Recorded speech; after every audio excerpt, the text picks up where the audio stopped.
ବୋଉ ଆଜି ଖଡ଼ା ପତ୍ର କ'ଣ ବନେଇବା? ଚପ୍ ବନେଇ ଦେବୁ ଖାଇବା। ହଉ ମୁଁ ବନେଇ ଦେଉଛି ଖାଇବା। ଆଳୁକୁ ସିଝେଇ ଦେବା, ପିଆଜ ପକେଇବା, ଲଙ୍କା ପକେଇବା, ବିଟ୍ ପକେଇବା, ଟମାଟୋ ପକେଇବା, ଏକୁ ଟିକେ ଭାଜି ଦେବା। ସିଝା ଆଳୁ ପକେଇବା, ଲୁଣ ପକେଇବା, ହଳଦୀ ଗୁଣ୍ଡ ପକେଇବା, ଜିରା ଗୁଣ୍ଡ ପକେଇବା, ଲଙ୍କା ଗୁଣ୍ଡ ପକେଇବା, ଧନିଆ ପତ୍ର ପକେଇବା, ଏକୁ ସନ୍ତୁଳି ଦେବା ଭଲ ଭାବରେ। ଗ୍ରୀନ୍ ମଟର ପକେଇବା, ଏକୁ ଭଲ ଭାବେ ଟିକେ ସନ୍ତୁଳି ଦେବା।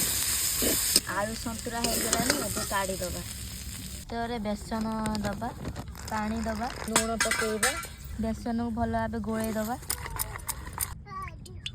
ଆଳୁ ତାକୁ ପତ୍ରରେ ରଖିବା, ତାକୁ ଏମିତି ପତ୍ର ଭାଙ୍ଗି ଦେଇ ତା ମୁଣ୍ଡିକି ଚାପି ଦେଇ ରଖିବା। ଗୋଟେ ପାତ୍ରରେ ରଖିବା, ବେସନରେ ଏମିତି ବୋଡ଼େଇବା। ତେଲ ଗରମ ହେଲାଣି, ଏବେ ଗୋଟେ ଗୋଟେ କରି ପକେଇବା। ଚପକୁ ଏପଟ ସେପଟ କରିଦେବା। ଚପ୍ ହେଇଗଲାଣି, ତାକୁ କାଢ଼ିଦେବା, ପାତ୍ରରେ ରଖିବା।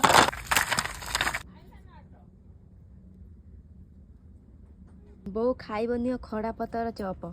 ଦିଏ ଦେଖିବା ବଢ଼ିଆ ହେଇଛି।